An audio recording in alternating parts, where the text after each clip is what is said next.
What's up, everybody? Welcome to the CanesInSight Daily podcast powered by Andrade and Levine Accident Attorneys. It's Tuesday, so we're shifting gears to USF. We'll do a little bit more on Bethune, but really focusing on where this team is and where this team's going. And we will be joined by Canes legend, your favorite, the most complimented, requested. I mean, we get so many messages about this guest, Ahmmon Richards, wide receiver, freshman record holder for yards.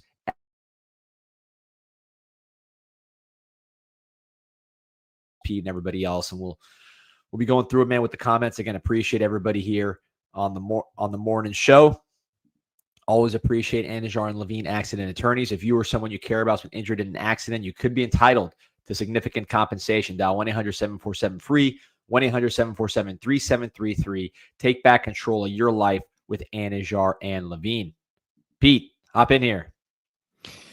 Dude, when you were talking about Canes legend, I thought you were going to talk about me for a second. But then you said freshman record holder, and the only record I hold is appearances at the Wellness Center as a freshman. I was about to say your bench press record now, based on at Duffy's, that show we did. I've never gotten more comments on any one of us. It was the angle. It was the angle. The booth was doing me well there, man. Did you study the angle so you can repeat it? I would have had the whole thing scoped out and geometrically inclined. No, I should have, but that's why. Listen, I hit it early this morning. Gotta just keep working for all the angles, man. Austin Thomas asking, "What's this electric juice promo for the game? Just bring the juice." I don't know. I mean, it's catching on, so someone likes it. I like it. I mean, at the end of the day, that's not going to make too much of a difference, right? Just talking to the fans. You got to kind of do what you can, but if you're doing this kind of thing, you want to be at least catchy with it. So. Well, I'll tell you what. Forget the electric juice, D, because this is what I'm all about. Coach Misa Pekka. Oh yeah, this is even better. He says, "Bring the oos juice. Bring the electric oos juice." Here we go. The electric oos juice. Love it. Yeah, man. Hey, this is Grok, man. Grok is AI. Does some crazy things. You can turn anything into a graphic. Yeah, man. Good for them. With some energy. I agree though with the idea, which is, and I know, our guy Muhammad is going to say it in the chat here in a second, which is you got to pack the rock. You got to pack the rock. This is a game where it's a top, 25 matchup, ranked matchup. Miami's playing as good as they've played in a long, long time. USF as well. They just beat the Gators. So we're talking about, probably the top two teams in the state of Florida going at it, man. So state championships are going to be decided in the next few weeks. I like Golesh as a coach, D. Who knows what happens here if he does something that irks me during the game against Miami. As we got Ahmmon here backstage, we'll bring him in here. But I like him, man. I like his attitude. I think he's a heck of a coach. I've liked him since he was at Tennessee, right? And I think he was a great hire for them. And like I said, I like the attitude he brings there. So without much further ado, though, I'm gonna bring on Ahmmon as we have every Tuesday here. Do it. Ahmmon, good morning, man. How you feeling? I'm feeling good, man. I'm excited, man. Big week. Yeah, man. Got through. Most requested. Of course, 100%. And we already, people are already telling us that, Ahmmon's gonna give it to us real. We have some homerism tendencies on this show. So, Ahmmon, you're looked at as the truth teller here. Truth teller? I'm the new truth. Okay, that's fair. That's kind of crazy though, right? Because you're liable to tell some lies too. Yeah, I've told some lies now. Hold on. I'm good, man. So I want to talk, Ahmmon, real quick. And Bethune, first of all, just this kind of game in general, right? They've gone through it. They've done their business, but just in general, like that type of game. You've been in those games before, after, kind of like what you take from that game from a player's perspective who's played in these kind of games. What do you take from this whole week with Bethune-Cookman? Yeah, I mean, I think it was a win. Obviously, we got the win on the field. But more importantly, I do think guys, stayed healthy. We got some young guys, good reps, quality reps that, matter, especially as we get later into ACC play. Guys get out there, get a field, right? you're practicing against, the same guys all the time. So, for them to get out there, the young guys, and compete against, someone different is always a plus. I like what I saw from offense. I think we went out there, handled business. Defense as well when the starters were out there. Obviously, Wesley got ejected from a questionable targeting call, but it happens. Overall, I was, impressed. Beck looked very good, and I know, right, we're playing Bethune, but just his accuracy, the decision making, just playing on time, just very like. When he plays, it just seems like he has a purpose. Like, that's what I'm taking away. Like, he's not just out there freestyling. Like, he's going through his reads, 1, 2, 3. He's getting the ball out, and he's just doing what he needs to do. He's not playing around or anything. So that was always good. But the mindset going into like a Bethune-Cookman for me, and just thinking back to just guys on the team, or if you're like a starter, is like you want to still tap into like that like killer mentality. Like, no matter if it's Bethune-Cookman or Notre Dame, like you wanted to be consistent with yourself. As far as like how you prepare for the game, like watching film, like you're not watching Bethune film and you're like, oh, this is Bethune. Like, you're still going through the same, like, processes that you do if it was Notre Dame. So therefore you're consistent throughout the year. So I think we saw that. We came out, right? Guys were on point. We weren't like 3-and-outing or anything like that. So that lets me know like their focus, they handle business, right? Go in there, get the job done. And if you want to sit out, third quarter, you got to put up some points and, handle business, so I think we did. So overall, it was a good win for the team and the coaching staff. So I'm on, moving on to USF. Last week or last year, I was at that USF game. I don't know if you were there, you saw it, you just saw it. Yeah, I went in person. You were there. So you tell me if you felt the same way, which was by like the second half, like when the first half ended, I'm sitting there and I'm like, man, this game's not over. Like, there have been so many plays in the game, like that it felt like a full game had been played in 2 quarters because they ran such tempo. They were running so many plays, so many things happened. I was like, man, there's still 2 more quarters of this game. And obviously Miami pulled away at the end. Like, this kind of game where there are so many plays and it's a unique type of offense and a unique pace, how does that change what you do as a player, what you have to deal with, I should say, as a player? I mean, it's dangerous. People call them like trap games or things of that nature. I don't think it's a trap game more so. I just think it's one of those games where you have to come out, be physical, and it's a battle. And at some point, someone's going to lay down and you just hope it's not you. But as we've seen, right, with UF, like they battle, their coach, on offense, like they have their scheme that works for them.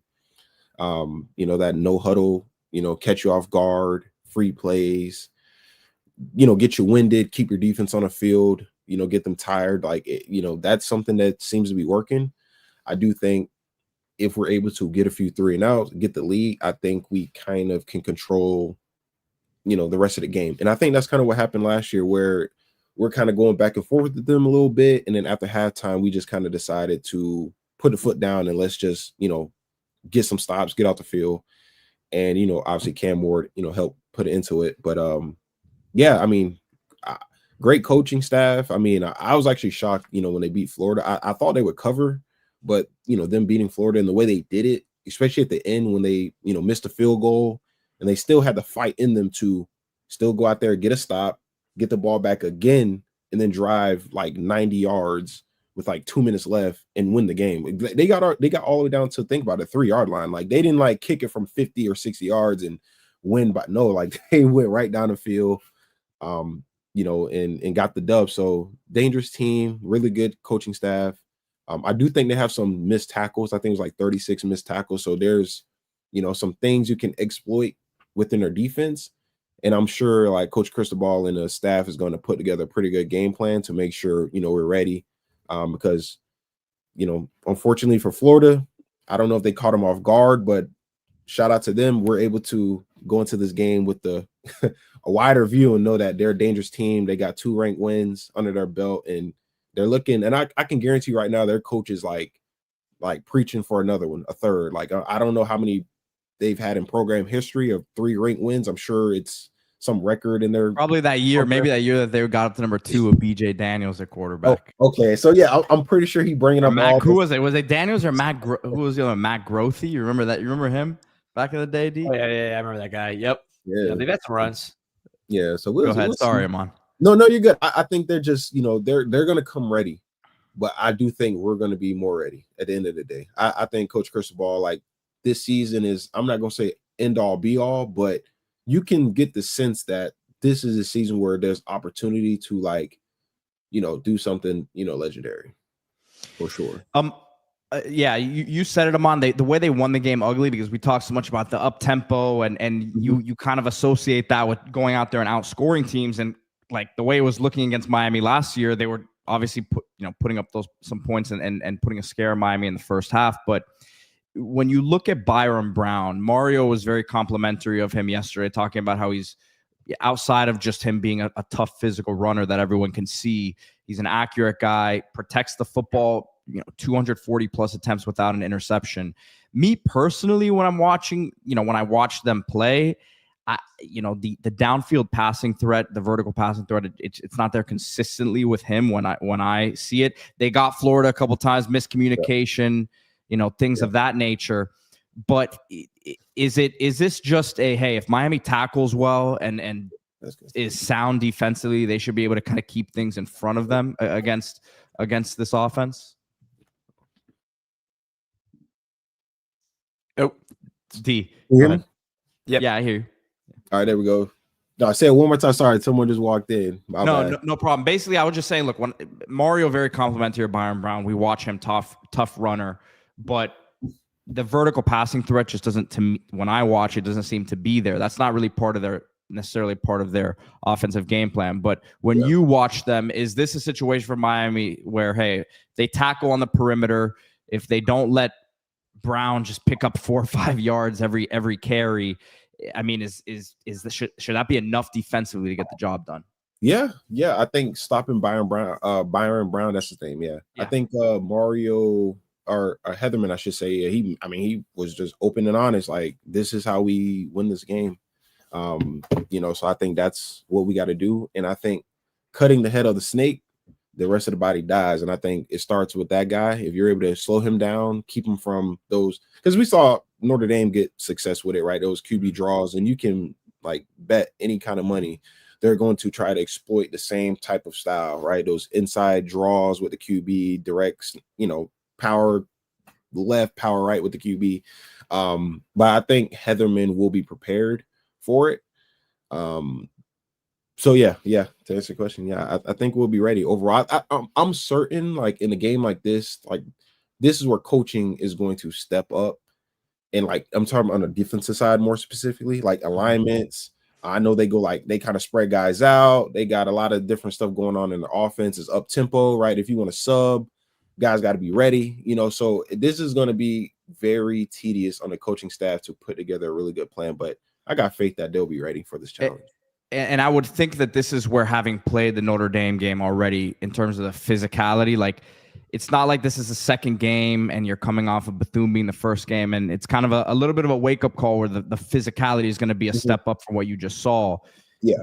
It's not like this is going to be their first taste of getting some real action against another team. No disrespect to Bethune, but just speak to that, how that kind of mentally gets you ready early in the season for this one.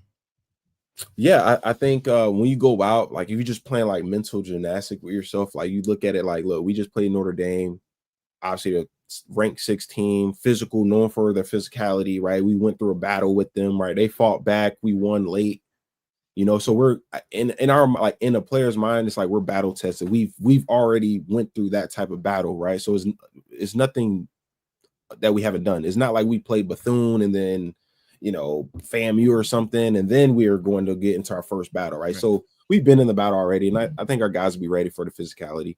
I see last week as like almost like an extension of practice, where you're out there just in a live game setting, where you're still getting those reps, you're running around, you're getting the timing down with receivers, communication on the back end, right, correcting things, but you're just doing it in a live game action.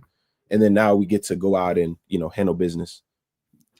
Ahmmon, we talked about the blocking from the receivers last week, but I had to do it again because it continued here, even in the game where it wasn't same motivation necessarily on paper as Notre Dame, but they're still doing the same thing. So seems to be part of the culture.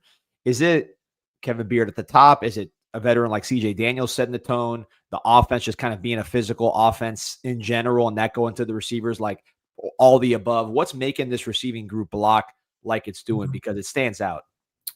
Man, I think it's a mixture of a few different things. I think it starts with Coach Kevin Beard.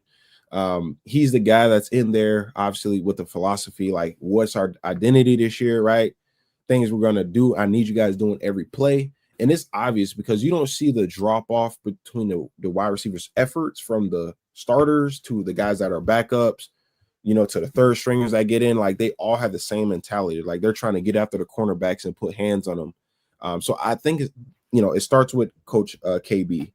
Then it goes to your vets. And I think someone like CJ Daniels, he just strikes me, and I'm not 100% sure, but just if I know enough, he's definitely the one that's like holding the room accountable for what Coach KB is saying, like that mentality. He's the one that's going out there showing, like, this is how we going to block, and I'm going to do it to Notre Dame, running backs or cornerbacks all game long. And whoever comes in and, when I need a water break or whatever, I need you doing the same thing. And that's what we're seeing. We're seeing like that vet leadership, like it's meshing throughout the room, I should say.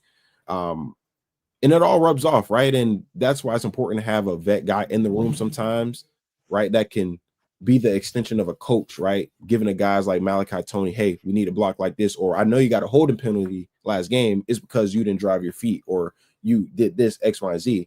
And you hear from the coach, but it's always important for the players, like the guys you're going to war with, to have that same type of mentality and give you that same game. And I think that's what CJ Daniels is doing. And it's like, you can tell. There was a question here, as got the dog barking. The mailman might be here. But D, I'll let you take this question real quick, D. About D depth of concern. I think Blunt should be back. Yeah, low out, McConaughey out. Some of our bigger defensive ends are out. I mean, not a good thing, but I think Blunt's a guy that's going to play a lot. Now, you want him at defensive tackle too. So I think the problem you see is that we're just missing some of our bigger bodies. So we have a lot of the smaller guys all healthy: Malik Bryant, Marquise Lightfoot, Herbert Scroggins, Booker Pickett. But then the bigger guys, there's more injuries there. So I do think that's a concern because, number one, obviously you got to give Ruben Bain a break. Number two, Blunt, I think, is going to play a ton, but you need to play Blunt at defensive tackle too a little bit. In Notre Dame, he kind of played both. So having him playing extra snaps at defensive end is tricky. You don't want to move Messidor out there, although you could probably, one thing you could do is you could have Messidor play both sides because he's big enough to be on that field side where he's covering more ground like a Ruben Bain and being stout. And you could also have him on the boundary side, which is where he starts, which is your faster guy, and maybe get like a Lightfoot more playing time. So I don't know how this will play out. I think a down the road option, I'm not saying I've heard this would happen, but you could theoretically, with a guy like Messidor, who's 26 and is pretty smart, you can move him over to, not he's 26, but he's up there. You can move him to the other side as a backup to Bain when he's not starting on the boundary side. And then the boundary, you get more playing time from the lighter guys because they like to keep those lighter guys, Lightfoot, Bryant, all those guys on the boundary, because when they're on the field with all that space to them, they can get washed, and then it's a big play on the running game. Yeah, and they use. I've noticed Heatherman, and we talked about Guidry dropping guys, but Heatherman definitely is dropping like Lightfoot and some of those guys, or Malik Bryant, into coverage as well. So yeah, no, that's a good point. I didn't really think of that. Yeah, put Messidor, if it comes to it, behind Bain, and have a good rotation where guys can stay fresh, especially in a game like this where they're going to be up tempo, they're going to be moving the ball, unless you're just getting stops, right? Then it kind of doesn't matter. But were you there the day that Lightfoot got that pick? That was one of those days where there were a bunch of people there. I don't know if you were out there at practice. It was Lightfoot had a pick like 20 yards downfield, and it was like he looked like a DB. I mean, he was covering ground. He is fast. Yeah, no, I wasn't there, but like when I'm watching him play, like he's definitely light. And I know his name is Lightfoot, so he's definitely a little lighter in. But I mean, bro, is he fast? Like that kid can run for a DN, like. He definitely played like a receiver or something back in the day because he can move. Yeah, his hips, like his torso is flexible. Like that's he can change direction pretty at an elite level for that height for sure. Yeah, if he doesn't make that play Notre Dame where he pretty much runs the quarterback out of bounds because he literally walked him down. I mean, maybe the quarterback gets out, get a first down, they get some momentum, and you never know, right, how things can go. So I mean, that kid, he showed some flashes, some speed. He gonna need it this weekend though. He's gonna need it for sure because Brian Brown can run as well. So yeah, we'll see how. I'm really excited to see what we cook up. Yeah, that's going to be a tackling deal too. That quarterback's bigger than him, right? So he's got to bring his shoulder pads. He's a guy that, one thing about him from talking to coach and just watching him, the motor, you see how he runs plays down from the backside, but it's the motor, and also he's not afraid of contact. That's not saying he's that powerful as just because of a size standpoint, but he played kickoff last year. Like, he's not afraid of contact. He wants to get after it. Just obviously the size is his issue. Ahmmon, I wanted you to speak about, the Jojo situation a little bit. Obviously, he's been banged up. We know the talent that he is. Missed some time during camp. If you put yourself in his shoes as a young, talented freshman or second-year receiver, I should say, but really, your first year that you're expected to be one of the primary, players in the offense. How do you kind of keep yourself mentally in a place that, hey, they threw me the ball deep game one, and I was a part of the game plan against Notre Dame week one, still trying to work back, obviously, from, what we've been talking about here. But how does he keep himself in a place mentally where he says, look, I'm 1 or 2 plays away here from reminding everyone what I am as a talent? Man, it's very difficult for 2 reasons, right? Obviously, the man, he's worked all off season, right? He's went through spring training, summer workouts, summer camp, right, to go out there and perform. So I just know he's itching to get back out there and just be healthy so he can really show the world what he can do. Obviously, things happen, right? Injuries happen. Football is just one of those sports where you're going to get hurt. It's just a matter of when and where, or how long. So if I had to say really anything to him, is just, just stay focused, right? Don't let the outside noise. I know how our fan base is, man. We want to see him so bad where guys start trolling him or tagging him on the timeline and he's soft or whatever the case may be, right? But I know he's a smart player. He's a really talented player. And I just think it's a matter of time when he is healthy and when the time is right, go out there. If I had to tell him anything, just don't rush it, right? And I know it's a lot of pressure for you to get out there and show the world, right? But just when you're right, the right time, when you're really healthy and you can really go out there and show us what you can do, let that be the right time. Don't rush it back. Just stay the process. Be a 16-game season, man.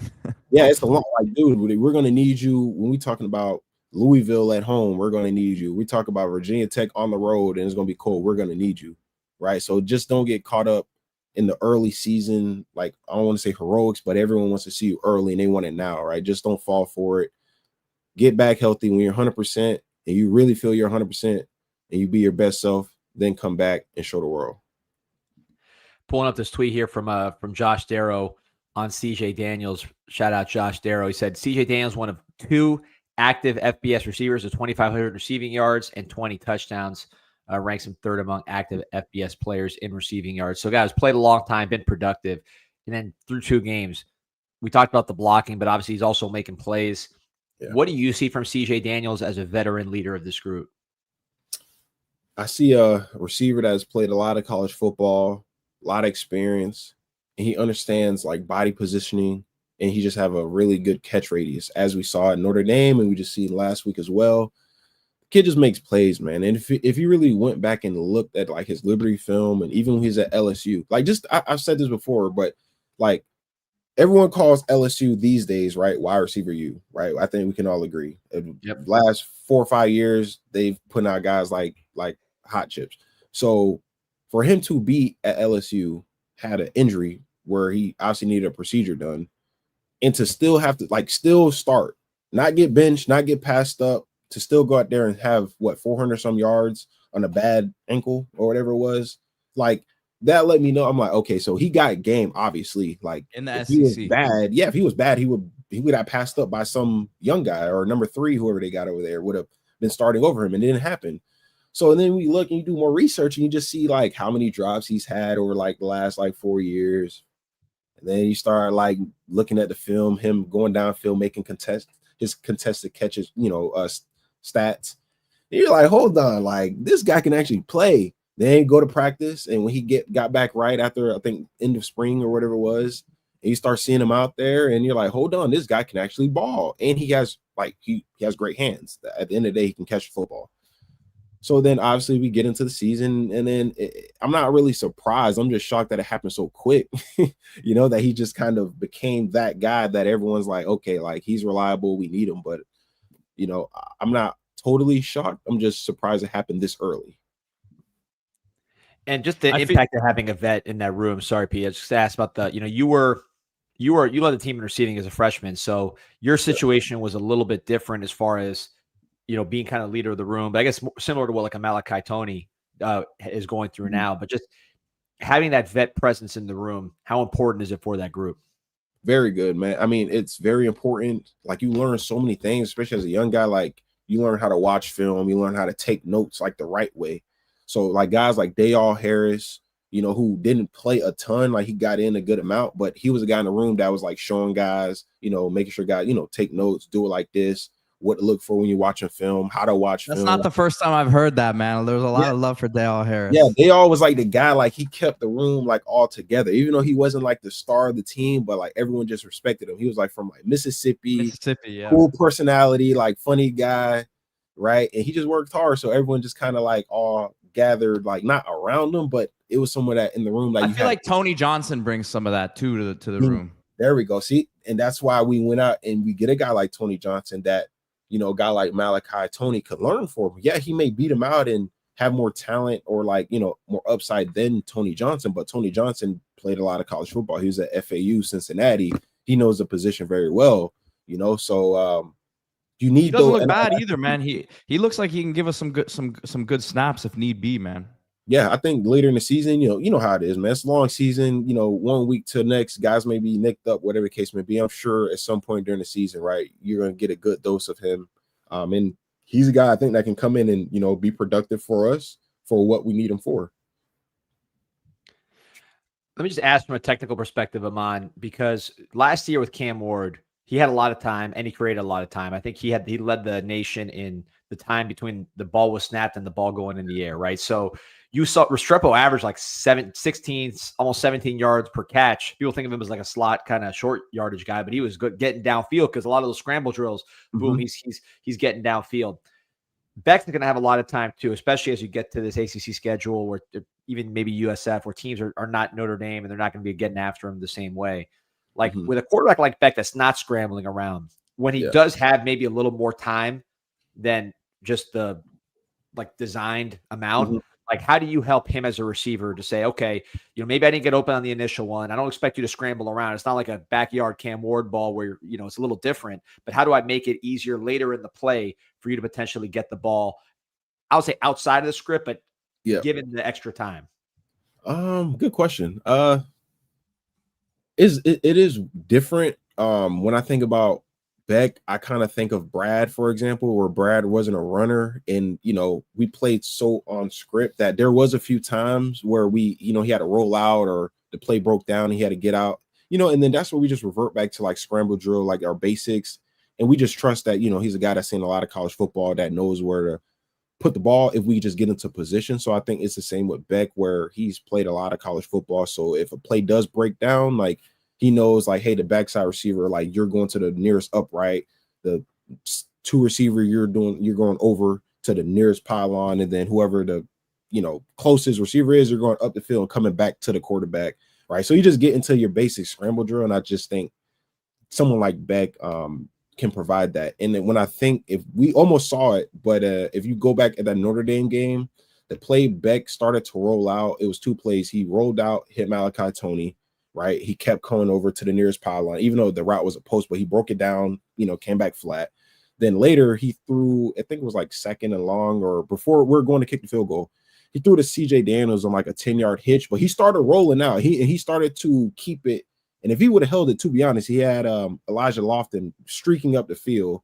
But he didn't throw it that way or whatever the case may be. But I do think like we have like a system in place where if a quarterback like Beck has to scramble out or extend a play, like we already have, I want to say a second play, but I think we have a good understanding of scramble drill. And so does he, where we just immediately get into like that type of And that's it. Just so I concept. understand, because I know the play you're talking about. CJ, his job in that is to just come towards the quarterback and just make himself available, right? Exactly. And then whoever the second receiver is, they're usually going to the nearest pylon, and the furthest receiver is running like a deeper post. That's kind of like the basics of like scramble drill.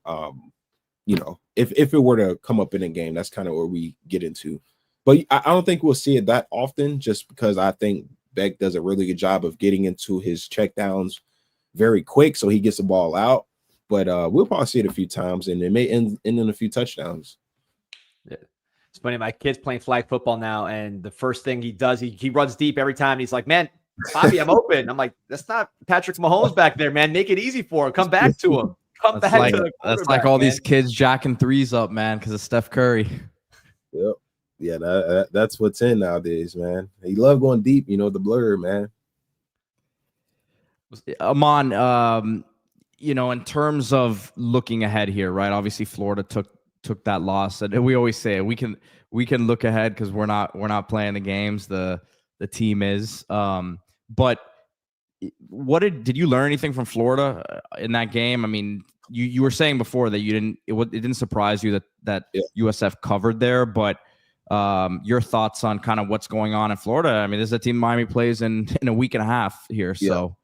To be honest, man, just like God honest truth, my personal opinion, I just think the philosophy was just like the fan base in a way where only thing you ever heard was, you know, they got DJ Lagway, so they're gonna win, right? We bring up a lot of the stats from last year and the games he played in that they won, and they, you know, gave him credit for winning those games. He barely threw over 200 yards in some of those games.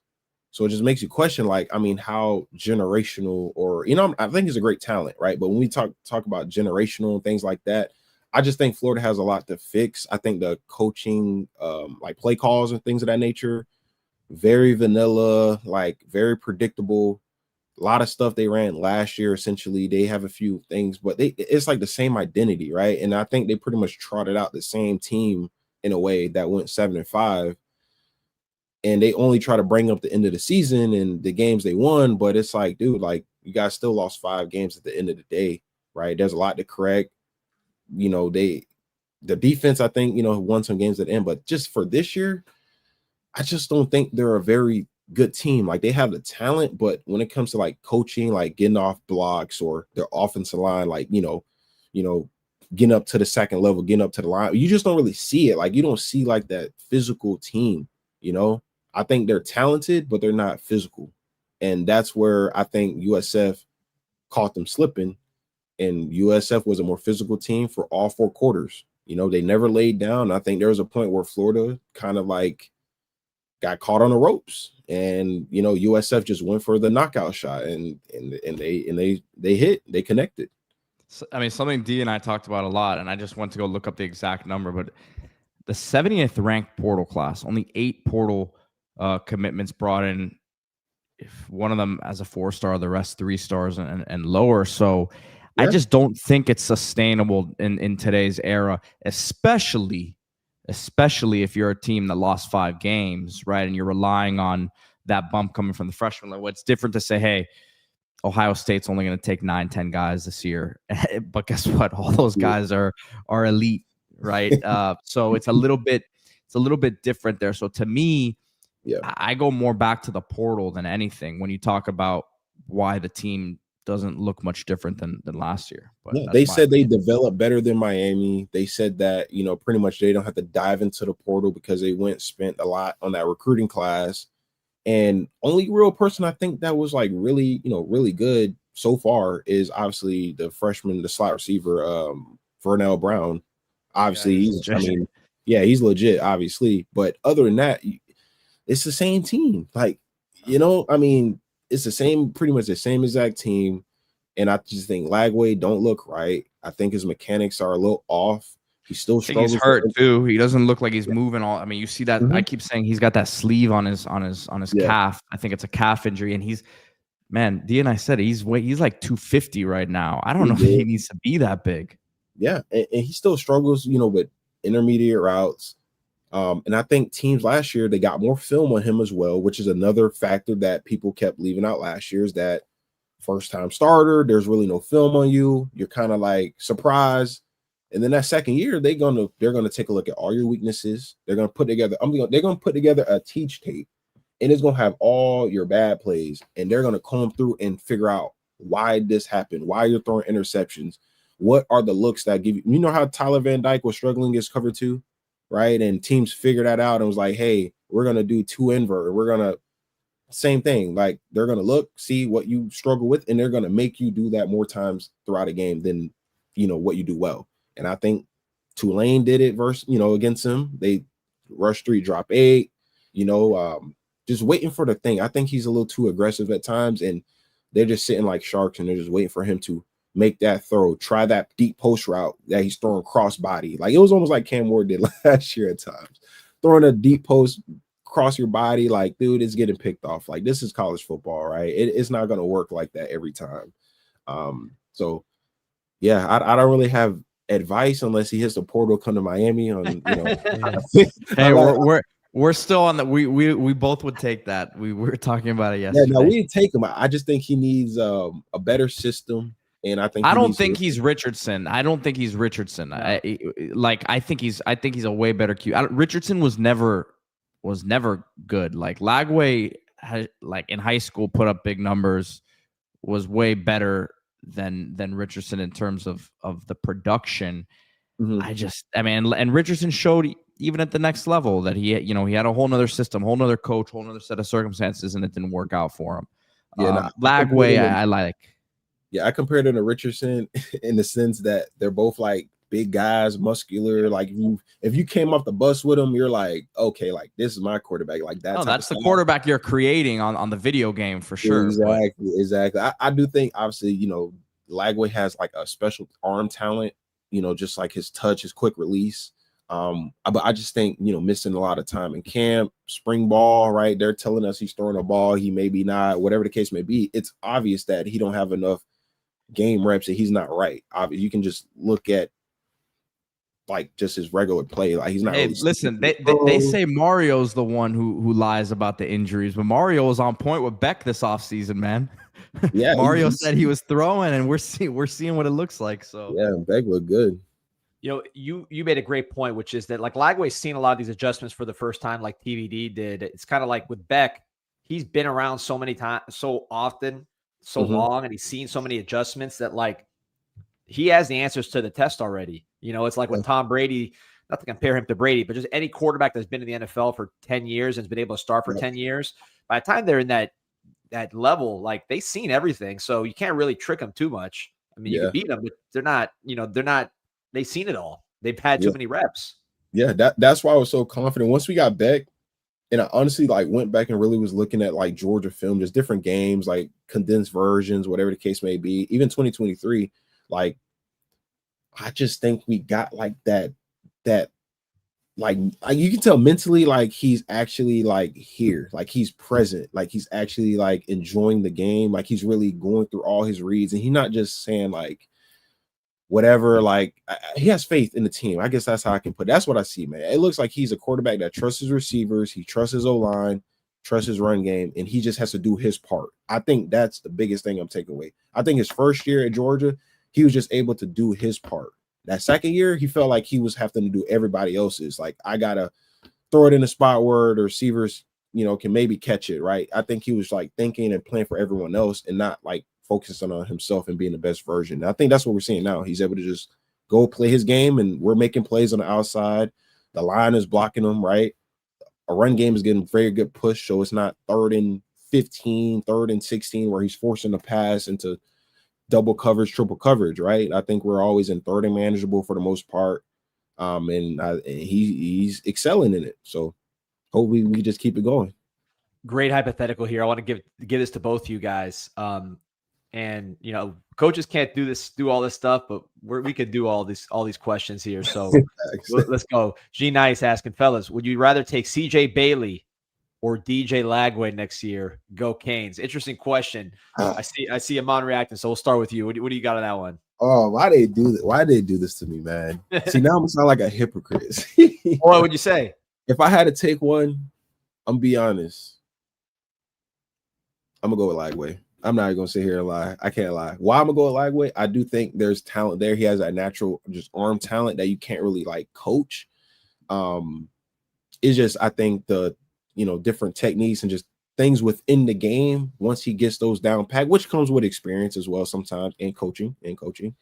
I could if he was in Shannon Dawson offense, which he probably won't be here next year, but if he were in the Shannon Dawson offense, slot friendly, he don't have to. He can get the ball out quick.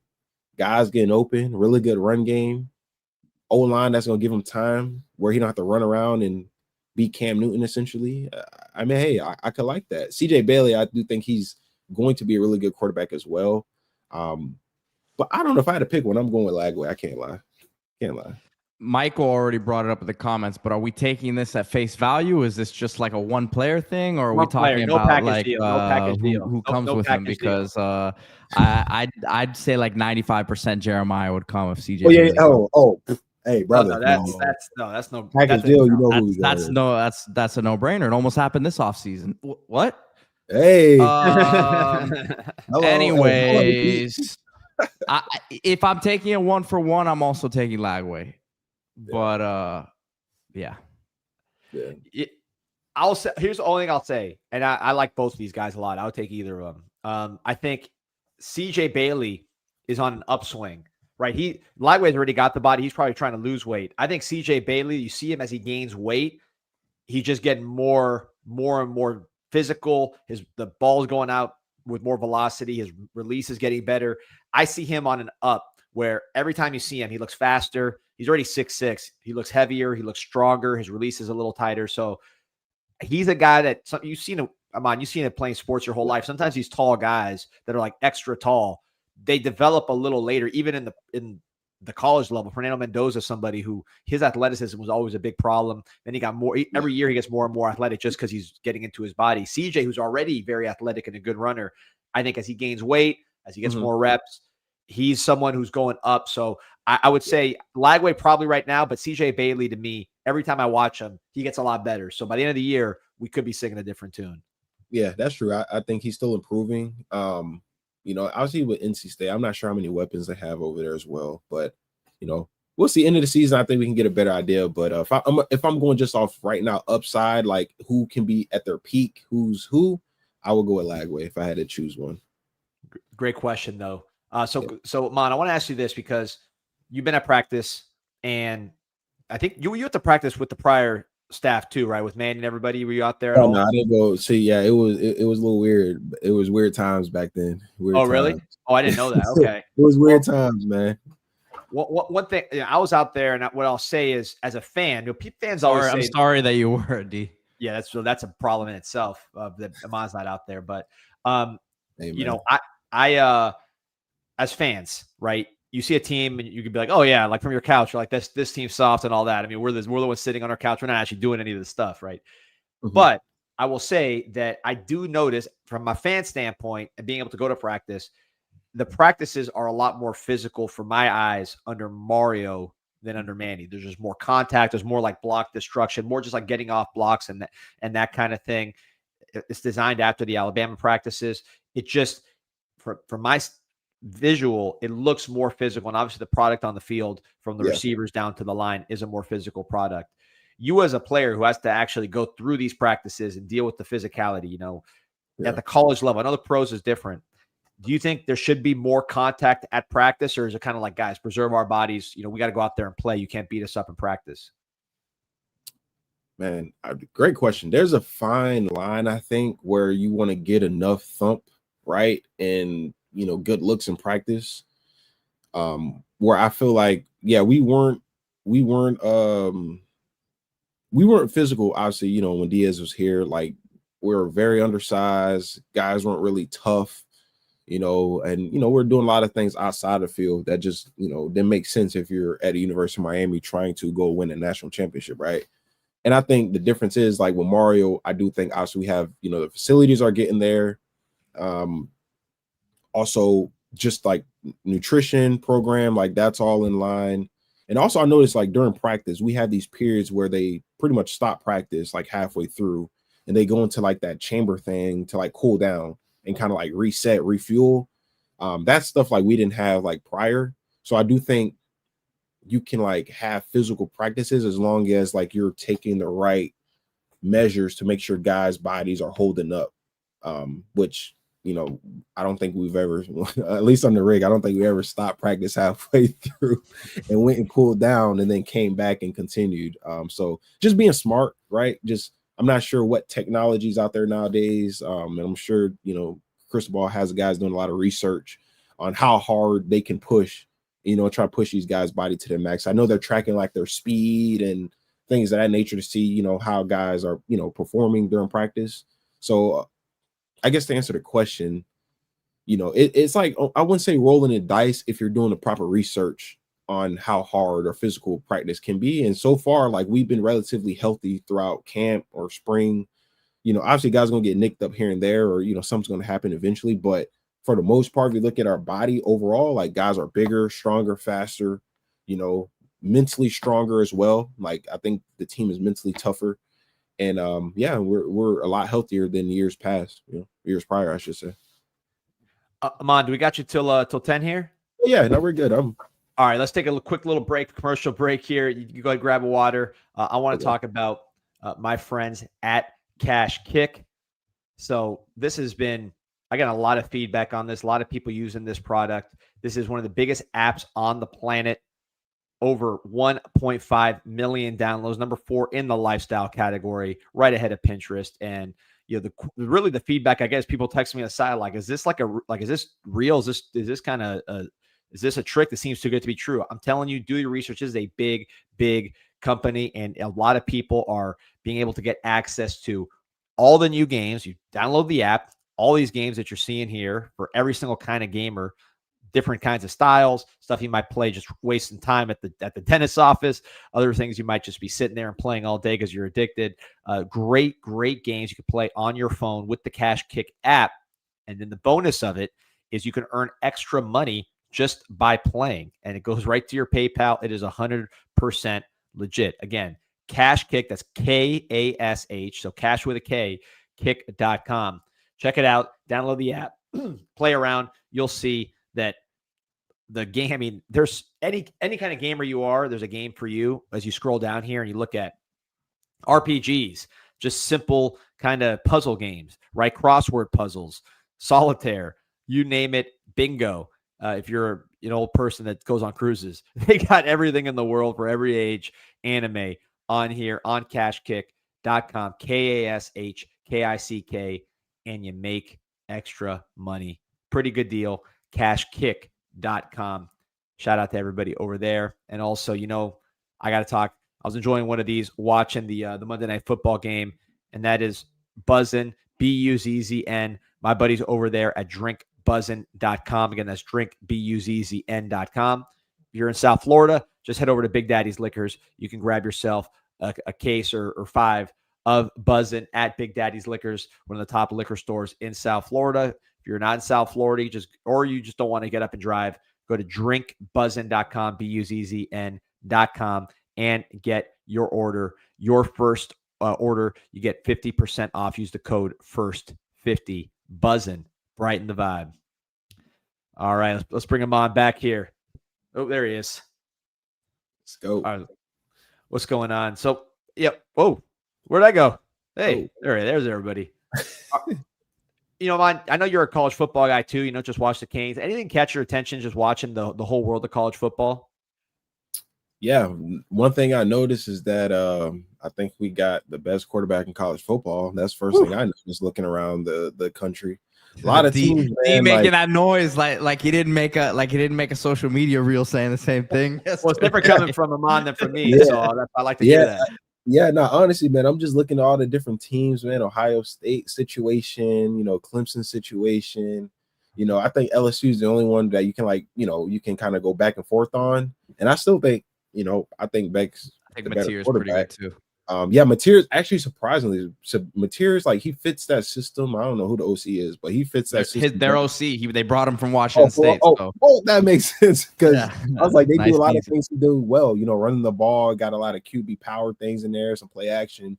So Mateer's doing his thing over there as well. So, but you know, if you're looking at that list, that came out before with Arch Manning at 1 and Beck at like 10. And you're just looking at it now, it's just like, where did that come from? Like hate, like where did that come from? But yeah, that's the first thing I noticed, man, is that a lot of these teams are very spread out. You can see the portal like working throughout the country. Like teams are very like kind of balanced out. I don't think you see like a juggernaut team like that's just outright like they're guaranteed to win a natty. You can argue LSU, but then they go out against whoever they played last week and they like struggle and they kind of, they make a lot of mistakes, right? They look beatable. So I think it's wide open as it has been in prior years. This year it's just wide open. Yeah, like who saw Florida State being like looking pretty good coming into the year? Like, I mean, I didn't have that on my bingo card, right? So I think it's just wide open, man. Yeah, man. No, it's I agree with you. It's the parity. I mean, you look at some of the teams that were playing, when you were in college football, and you just look at some of those rosters just don't exist anymore. Like Alabama consistently, you look at just the year 2017, right? The turnover chain year. I'm pulled up their roster. This is 2017. Again, this is the year you guys had the chain. I know you were a little banged up that year, but obviously you were a key player on that team. Jalen Hurts and Tua on the same team.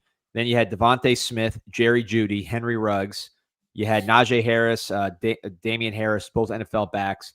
You had Josh Jacobs on that team as well. Brian Robinson on that team as well. At receiver, you had Calvin Ridley, who we saw dropping passes for Cam Ward, but still a very good receiver. I mentioned Jeudy. I mean, go up and down the line here of some of these dudes. The whole defense in the NFL, you had Minka Fitzpatrick in there, Quentin Williams, who's now a top 10, top 5 pick for the Jets. I mean, there are no teams. I just picked, the best team when you were playing. Yeah. There are teams like that. At least I didn't see any team like that. Yeah, you can't hoard the talent no more, man. Guys aren't sitting trying to be the third, fourth option no more, right? So that's why we saw it was so hard to get a 3 or 4 D tackle in the portal, because it's just like, guys want to start. Guys want to get playing time. They're getting paid nowadays. So I think if you look back at it, like guys like, Devontae Smith might have left. He might have went to, a school. He might have went to LSU, went back home, right? Or Waddle may have went to like, a school in Texas somewhere. I think NIL is now like spreading everything out, right? You can't hoard the talent. Alabama can't have a 5-star guy just sitting 3 years on a bench no more, right? That kid's gonna want to play at some point. And I think, that's where schools like, UNC or whoever, they swoop in, they try to grab these guys, right? And, build their roster out, so it's different. I think it's good for college football. I know it was kind of hectic in the beginning. You didn't know where it's going to go, but I think it makes every week very interesting, because you got teams like USF who used the portal last year or this past offseason, and they're undefeated right now, looking to get 3 ranked wins in a row, so it's just different. I think it's good for college football long term. Obviously, you just how to get it more structured or whatever, but man, teams like Bama and Georgia, that dudes you can't hoard 5-star corners no more. You can't have 5 running backs, no more. It's just not that no more, man. One thing on CJ Daniels that I wanted to bring up earlier, just going back to him real quick, is like, it's got to be tough as a DB. You see these contested catches that he's making, right? Like you almost have to feel like you're in position as a defensive back against him, but you see some of these catches he's made already just through 2 games here. I mean, that has to alter the mentality of a defensive back a little bit, I would think. Yeah.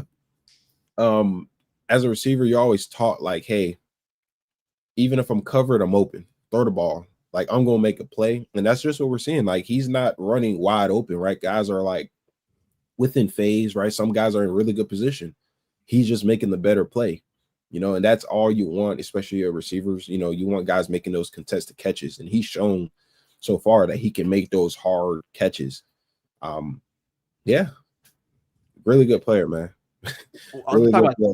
Let me talk about a different kind of player. I wanted to get your opinion on Oso in the comments. OSO saying, talk about Ray, what's going on. So I know you're on the internet, you're in the spaces, you're all around. This is a very popular discussion point is Ray Joseph. And my thing on Ray, first of all, intangible wise, elite.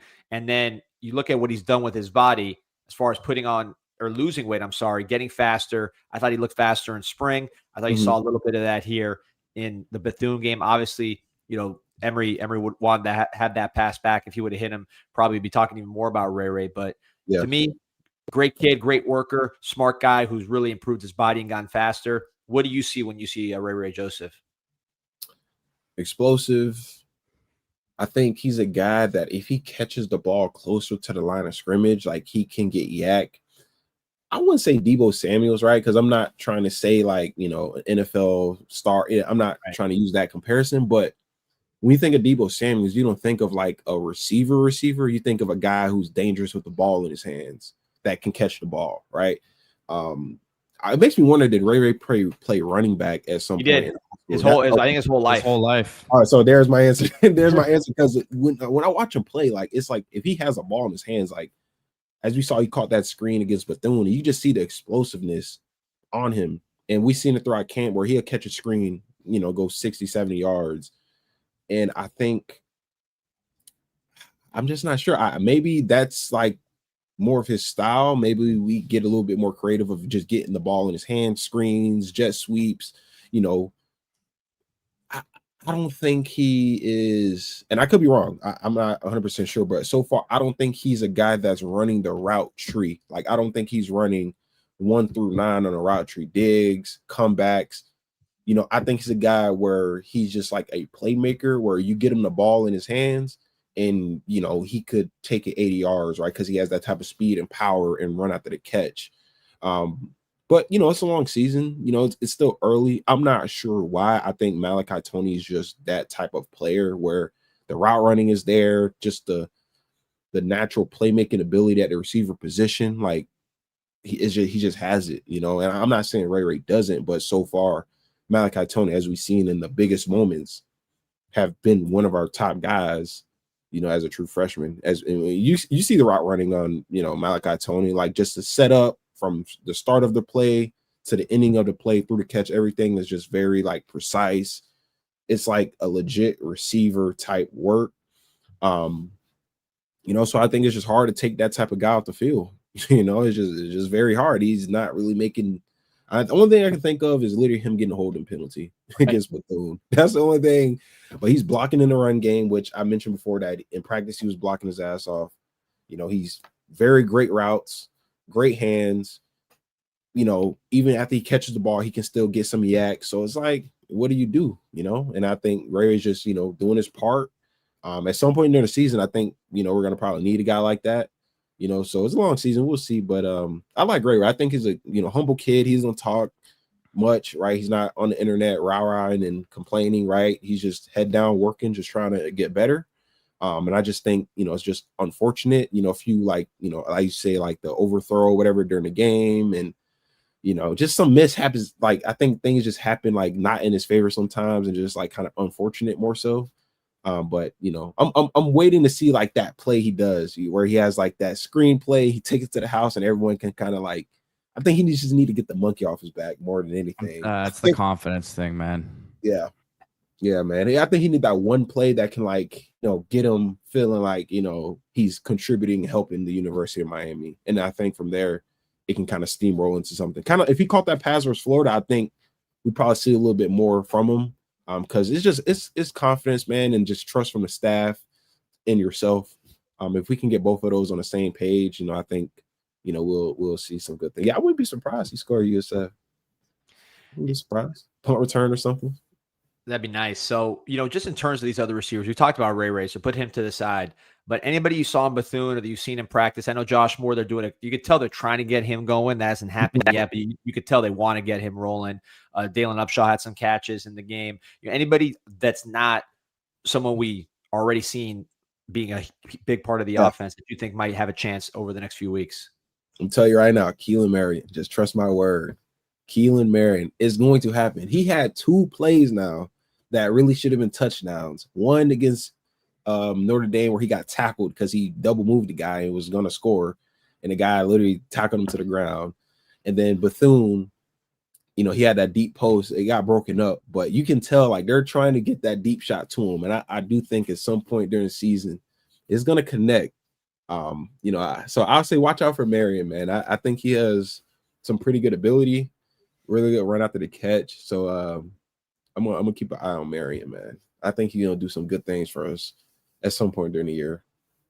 I love it. Pete, you got anything for Mom before we get out of here? Well, no, I don't want to talk about this one thing real quick. Truth or falsehood. It's talking about next year's schedule. He says it's tough. Does our second and third team give you much confidence considering we lose a lot after this year? I actually think we return a lot on this year's team for next year. Obviously, quarterback will be tough, but I'll tell you this about the second and third unit. It's going to look a whole lot different. The transfer portal is a beautiful, wonderful thing. I'm not too worried about how they look, though, honestly. I thought I saw a lot of things that you can build upon, a lot of players. You're not going to play that you're not relying on that second and third unit to play together as the season goes on. You need guys from the second and third unit to step up and be able to play as starters when they need to. Bryce Fitzgerald, very promising. Kellen Wiley, some young bucket linebacker, promising things from him. Gerard Pringle at running back, really liked what I saw there. By the way, Mario was very complimentary of him yesterday on Joe Rose. He said, we expect this guy to be a great Miami Hurricane. And then he said he's got some great lamps on him, some great eyes, like his vision, which we talk about his speed all the time. But I think that was very telling. Mario talking about him. I think defensive line wise is going to be where I'm watching here the next couple weeks as you get into some physical battles. Because listen, I think we can say what we want about Florida, but I still expect that to be a pretty physical game up front. Miami should win that battle, but Florida's got some bodies there. That's one thing you can say about them. Yeah, that's true. I think they're going to bring it, obviously with the rivalry, and it's going to be a big game. Even if they, lose to LSU by 30 points this weekend, they're going to bring it versus us, right? So we just got to be ready, do our part. But, it's definitely not going to be no slouch of a game. I think the spread will be a lot closer when the, game week come around. It'll probably be, like a 10-point, maybe 8-point spread, something like that. It's not going to be like what it is now, and that's just off the strength that they're going to come ready. Yeah. And we'll see how they look this week. Yeah, they could win that game. That could be we got 3 ranked games in a row. Yeah, I mean, hey, if they go out, beat LSU. I don't know if they're winning that game. You never know, but if they were, I mean, hey, that helped that because we talked about. I don't want to drag it, but we talked about the factors into getting into the playoffs this year. They mentioned that strength of schedule and ranked wins and all that stuff is going to matter. So more teams like Florida State is going to be ranked. If Florida can get ranked somehow, USF is ranked, right? I mean, we arguably would have one of the toughest schedules in the country, right? If we're going off how many ranked teams or opponents we're playing. I mean, no, remember, just like last year, they say it doesn't, if they aren't ranked at the end of the year, it's not a ranked win. So it doesn't, that's what they told us last year. Remember that. Yeah.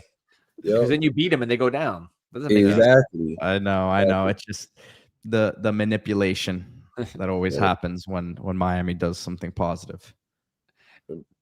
1,300 on, like and subscribe. It's always, a live crowd and a heavy crowd when Ahmmon's in the building. Ahmmon, appreciate you. We'll see you, maybe see you at the game. No, we'll definitely see you next week, man. But gotta get you out to the licking one of these days, Ahmmon, before the game, man. Oh yeah, come get you right, get you a plate of food out there, man. Yeah, I'm out here in Opelika right now, so I'm kind of in the area a little bit, when I'm working on the weekends sometimes. So hey, let me know. I'll swing by. I'm ready for the game. 4:30. What they say, CW Network. I think that's the first. Yeah, man, we ready to break some bulls. I'm ready. We're ready. I know we're ready. Let's go. All right, Ahmmon. Appreciate you, man. Have a good one. Man. Awesome stuff Pete? There. Shout out to Opelika, the Opelika flea market. You ever go there when you were a kid? No, I didn't. I went to the one down south, US one down there where AJ's, the jeweler, is at. But yeah. Well, anyways, man, always love having Ahmmon on. Makes our job easy. Tuesdays are easy money, man. He carries it. So yeah, shout out to Ahmmon. Going back to that question from Truth Over Falsehood, because I wanted to stay on it for a second. The next year's team, obviously quarterback, Emory's improved. Nickel people want to see. Judd, I think has some improvement to do. We'll see what happens at that position. I think transfer portal very possible, right? Just given the history of it.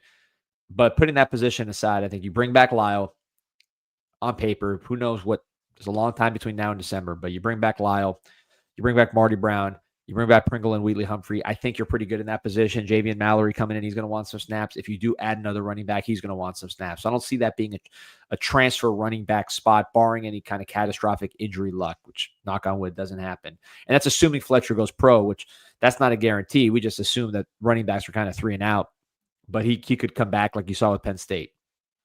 Okay, so that's running back. Should be good. Tight end's going to be the same guys. I guess Bauman leaves, but you bring guys in. I think you want to see Luka Gilbert maybe take that inline role. Brock Schott and Lofton, more of your kind of H-back guys that can move around and do things that way. So we'll see there. Wide receiver, the 3 freshmen are back. We'll see how the guys like Trader, Chance, Ray, Nightcar, and all those guys develop. But you're going to have receivers coming back. Plus, you're bringing in a big class of receivers. I'm not sure you want to necessarily spend a ton there. Probably more retention, especially a guy like Malachi Tony. He's going to be a star at that point. So I don't know. Offensive line, maybe you bring in a portal guy there just to solidify it. But otherwise, I think the offense is going to be pretty good next year, depending who you have at quarterback. Yeah, I think they'll go to the portal there, but and I think they'll do very well in the portal there. Quite frankly, the Fletcher thing will be interesting to me, D, because we saw how the Damian Martinez thing played out. They're different players, different situations, but I wonder if Miami says, "Hey, let's pay him and bring him back," and what you got there, running back. So. Yeah, no, I think big picture running back's going to be fine, right? That's the main takeaway, barring a bad injury bug. But yeah, then offensive line will be probably the one that has the most turnover. But let's say McCoy comes back, let's say Sampson comes back. I don't see why they wouldn't. Rodriguez at center. I mean, that's 3 right there. Plus Jackson Canwell's coming in as such a highly paid player. You expect him to start a tackle, and then we'll see on Markel Bell. But I could see it being a pretty good offensive line next year as well. Yeah, we'll see. Maybe Bell can come back too. I'm not completely counting that one out of the equation. Brian says pay Shannon Dawson head coach when you stay at OC. I'm not writing him off as a head coach somewhere next year either. I think it's got to be a really good situation for him to want to leave Miami. I think Miami would pay him as one of the top 3 to 5 coordinators in the country if he stayed. And I know he's had some opportunities. They weren't the perfect opportunities for him. I think he's very comfortable in this situation right now at Miami, D. So we'll see. I don't think that's a foregone conclusion. It's got to be a really, really good opportunity for him. I think he's got a good situation here where he's recruiting, but the bulk of the recruiting is done by the people around him. Right. That's the thing. Is I think he can recruit. I think he's a great coach. I think he could be a head coach he has all the attributes of a head coach, but I'm sure he sees Mario and what all the stuff Mario does in recruiting. He's like, man, this is what it takes. And if I don't recruit like this, I have to play against guys who do recruit like this, and they're going to be making it hard for me to call plays. Because right now he knows he's going to have all day for his quarterbacks. And at this point, he's been getting experienced quarterbacks that are easy to coach. Not saying he needs that. You saw Houston. He had a top 10 offense with a whole different scenario, but it's a very easy job for a guy who's already good like him. And, because he's so good, he can take care of his part of it. And then the other parts that he can't control as much are controlled very favorably, like the talent up front, for example. So I think it's a great situation for a guy like him. And obviously he's great for us. So you hope it lasts as long as it can. Keep getting these top 10, top 5 offenses. Truth over falsehood asking if we think Miami will ever bring DVD back. Listen, I'm never going to say never. I think he's obviously done a really good job up there at USF. I will say it was interesting. They asked him about DVD and they asked him about Todd Orlando, and he kind of had 2 different tones, it seemed like. He was like, well, DVD was an analyst here. Did a good job with us. Todd Orlando, he had a whole thing about he's one of the greatest people, greatest coaches he's ever been around. So, look, I don't know what the relationship is there. I think Miami's got some darn good defensive back coaches right now. So, yeah, and you want to talk about that 2025 team, or sorry, 26 team, since they asked about it. That secondary brings back everybody. Now you talk about Bryce Fitzgerald and Pruitt kind of leveling up, Dylan Day, on top of you bring back Zechariah Poyser, you lose Jacoby Thomas, but again, those other guys are kind of leveling up, I think, at the backup safety spot more than maybe you anticipated. That position is a little deeper than I think we thought it would be at this time, maybe a couple months ago. So I'm very bullish on that, on next year's team too. You got to keep developing, you got to keep coaching, you got to make a couple moves, and you got to keep going in the right direction, man. But I like some of the young guys that we have that are coming back, and you got to keep those guys too. Like, those guys are acquisitions. It's like Ruben Bain. I always use that example. That's an acquisition, because if you don't pursue him aggressively in the offseason, this guy's on your roster already. But if you don't take an aggressive tone towards him, he's playing somewhere else potentially, because that is college football in 2025, man. People are coming after you with tremendous aggression and resources. Yeah, I think some of the comments here are probably closer to what I think on DVD working here again. But yeah, by the way, a lot of questions on Markeith Williams. I mean, I put up the tweet yesterday. Trust me, I hate talking about those things the most. P, you know me. I mean, that's the last thing I want to be kind of talking about. But I think the only reason we even clarified his situation, which, the dismissal before he jumped in the portal, was just rumors kind of were starting and people were asking a million questions. And I think the idea is just kind of be clear, move on. Everybody wishes him well and hopes that he has a lot of success at his next stop, like a lot of people have. Obviously, we had limited dealings with him, but always good with us. So, all I do is wish him well. And I think he has a chance to help somebody because he's an experienced player with coverage ability and just, an experienced safety that's played. I think he'll find a home and hopefully does a good job for somebody. I think, and I don't know if he can actually, I know it's been reported he's in the portal. I don't think they can actually enter the portal. I think they sit out. Basically what that means is like they're leaving the team to retain eligibility to enter the portal once it officially opens. Maybe I'm wrong there, but yeah, I think getting to another, because we haven't really talked about it, D, Hayden Lowe. This one kind of came out of left field to me. We were talking about it the other day. Maybe you knew something and you didn't know yet, or you didn't tell me, but like I had not heard that this was going to be a season-long thing. That was not the sentiment when I was talking to people late last week who were excited to see him play. So that was, and again, not to harp on this, but I've been saying it. I'm concerned about that second unit at D-line, D. I think this is going to be something that unfortunately comes back to bite us on the butt later in the year. No, Lowe being hurt was not good because he was going to play this year. It just stinks. I mean, I don't think it's anything that's going to hurt him long term. I believe it's like an upper body injury that is not like something that's going to be a strenuous rehab that you worry about him when he gets back, but he's missing time and you can help us this year. I think really what this does, and then McConaughey being nicked up doesn't help either because, again, these are your big-bodied guys, and Blunt plays inside too, so you don't want to necessarily rely on Blunt to be your only backup. That's why I mentioned Messidor, and I don't know if they'll go in that direction, but I think you could play Messidor on the other side, like as basically a backup to Ruben Bain, as well as being a starter on the other side, because you do have guys on the other side that can get that done, whether it's Malik Bryant, Marquise Lightfoot, guys that are maybe lighter but experienced guys that can help. So we'll see how they chop it all up. You got to get Armando Blunt back. I think Armando Blunt really is. He's not a starter, but he's going to play starter snaps. He is effectively a starter, so you got to get him back, and he's going to help you at a lot of different spots. I haven't heard anything different than what Cristobal said, which is that he'll be back this week. So that's going to be a huge one to get him back because you need him. You need his size. Interesting recruiting note from yesterday. Miami offered another receiver, Milan Paris. Awesome name. 5 receiver committed to Iowa State. I can't help but think, because I saw this weekend Samarian Wingo was at the Florida game.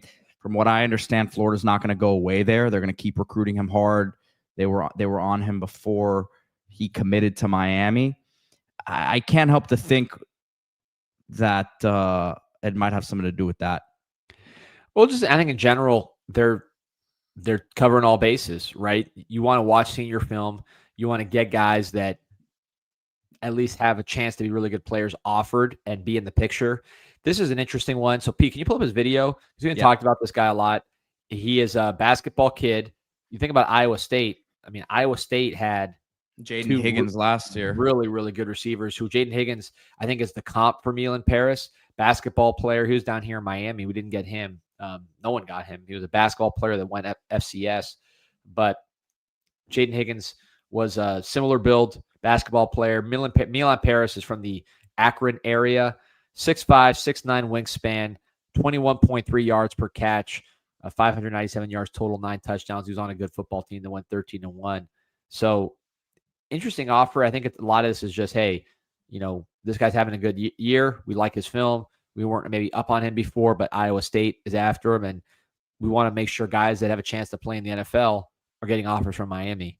And you see it here. This guy's got some juice for being 6'5", right? This is Ohio. This is not weak football, and he's standing out pretty good. There you see, just the easy movement skills at his height. Goes up and gets it. So you already had highlights too, by the way. Oh, there's one game. Pretty good game, yeah. Nice. Look at that. That's a sudden move off the line for a big guy. That translates right there. Yeah. No, I like him. I like him a lot. Obviously Calvin Russell's another big body receiver they're going after as well. So, and that they'd be happy to add him to the class. Nick Lanier, there's been some talk about reclassification. We'll see what happens there. Bro. I think Yeah, 26. Can he play quarterback here? Seriously, you got the height. 26.8 something. That's true. This is a height. This guy's I think he's like a 91 overall rating. So he's a top 100, top 200, depending on the ranking service recruit that people are on. So it's not like this guy's is a sleeper, but I think the fact that he got the offer now, it's hey, look at that suddenness. Hey, we think this guy's got a chance to be really, really good, and we want to be in on the party. Doesn't mean you're going to get him.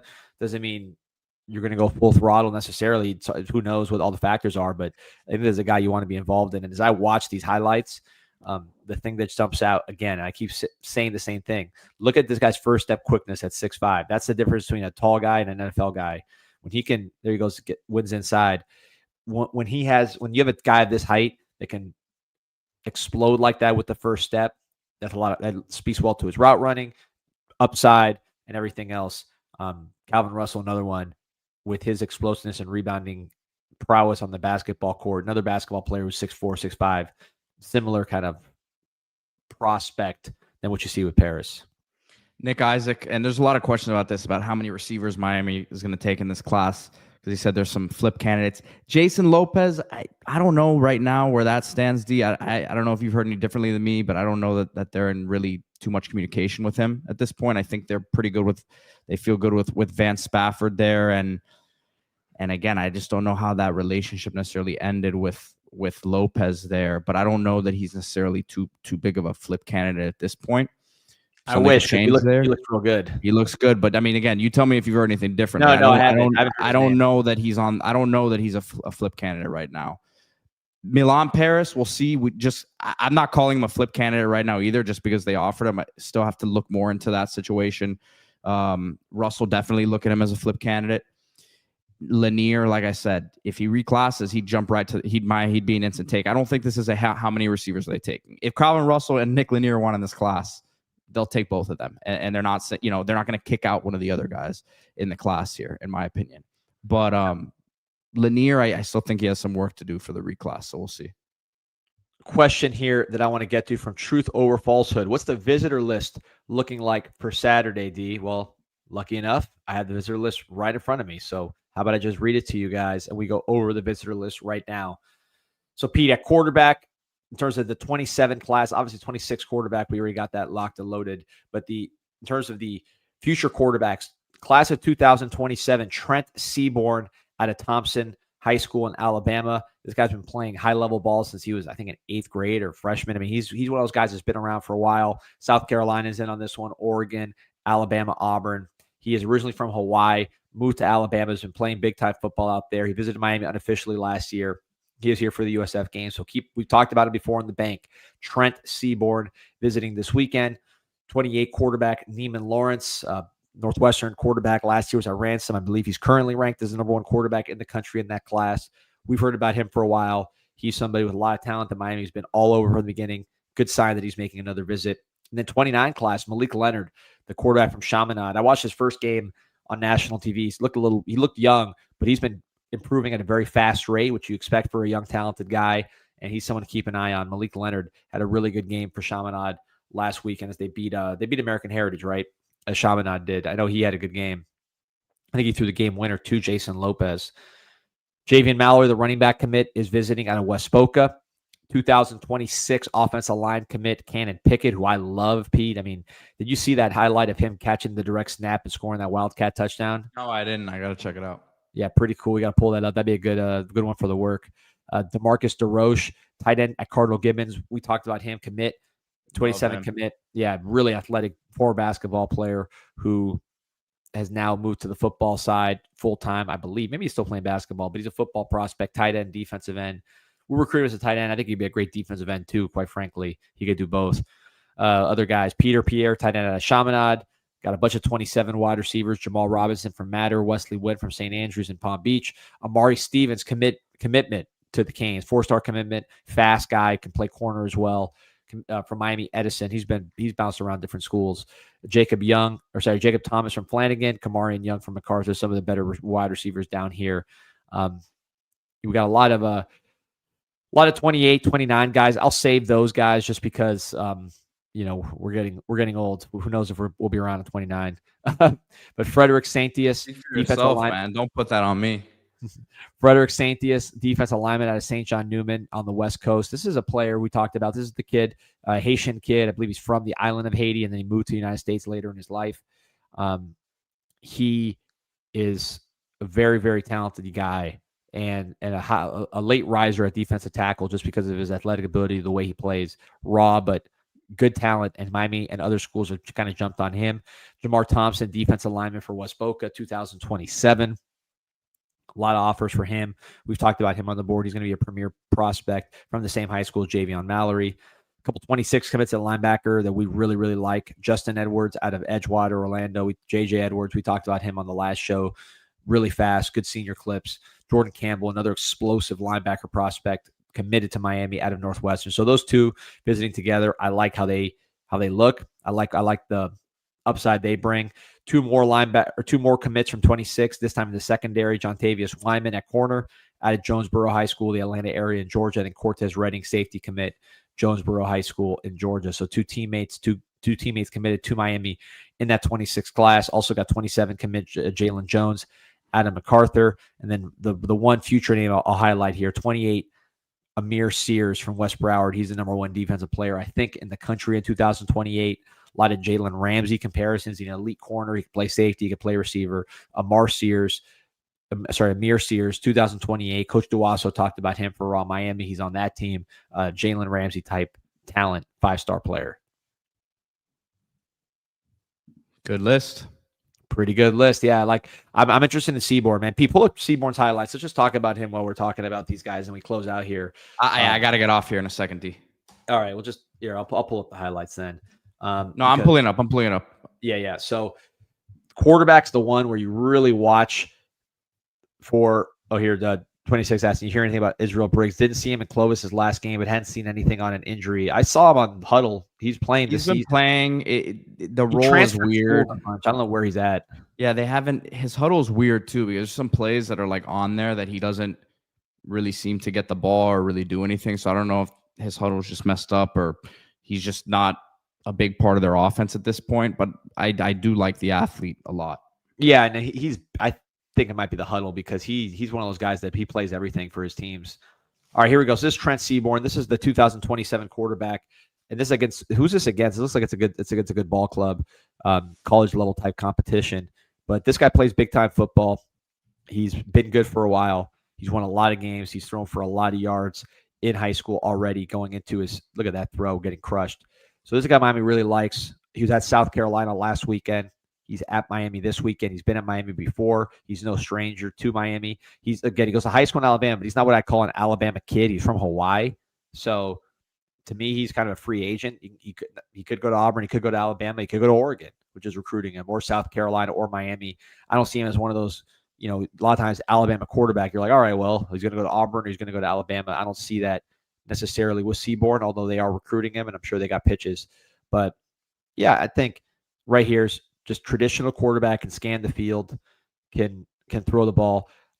This is going to be a lazy comparison because he kind of looks like him, but like a right-handed Dylan Gabriel, a little bit, maybe not as much running, but I just see a very accurate passer who likes to throw the ball and is going to throw for a lot of yards and has thrown for a lot of yards at the high school level. I don't know. What do you see with Seaborn P? I see you stretching. I'm excited to see who we go in the portal this year. Yeah, you're done with high school. I don't want any high school quarterbacks, man. I'm sorry. I just don't want it. Yeah, no, I'm let them earn their stripes somewhere else. I'm just gonna be that honest with you. Hey, I'm in the same boat as you know. Yeah, 26 mentioned this against Grayson. I knew I recognized those helmets. So big time school out of Atlanta area. But yeah, I'm with you. But at the same time, look, you're gonna bring in high school guys, so you want high school guys that make throws like that, which is a pretty nice throw, accurate on the run. I like that he's going against good competition. I like that he's been productive since a young age. He's not just a camp guy. Nice play there. But this is I think the name. I don't pay too. I'm maybe behind on 27 recruiting for what I should be. I know we interviewed a bunch of 27 kids. Is that coming out today, Pete? Maybe that comes out today. Those high school interviews. I'll flip them to you if you don't have them yet. We have some interviews we want to put out from the 27 class, like 5-star type players. But I don't pay too much attention to 27 at this point. But with quarterbacks, that thing moves fast. So important to keep an eye on that class. So yeah, Pete, that was one game clip. So against Grayson stuff. Yeah. It's where he got Jake Garcia, for those who remember. That was like the last school he transferred to, and he won states that year. So yeah, big program. All right, Pete, I'll let you go. Go Canes. Get your lift in. No, I told you already. Dude, I have other stuff I need to do. I already lifted this morning, man. Oh, all right. I will handle your business. I told you that when we came on. Oh man, all right. Well, handle your business. So I'm not ending the stream. We're not getting off here.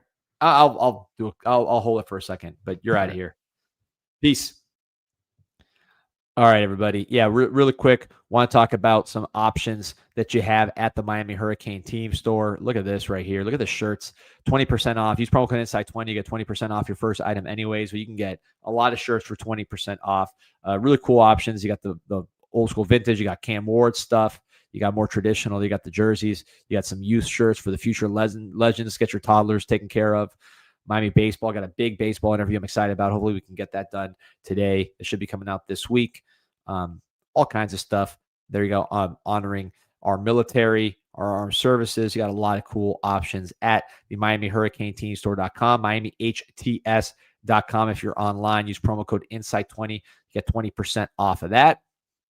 And also I have to talk about the place that everybody always asks me, like, man, is it that good? Or are you just doing this for the commercial? I'm like, no, it is that good. And then they go there and they come back and they say, yeah, it's that good. You've seen it in the comments. Islas Canarias Cuban Express.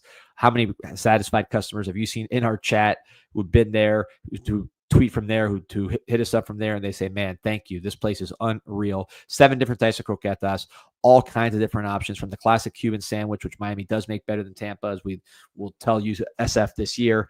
Cubaritos, all different things and flavors, desserts, authentic Cuban desserts like natilla, tres leches, you name it, they got it. The shakes, traditional Cuban shakes, traditional Cuban coffee, plus modern stuff if you don't want to go that direction.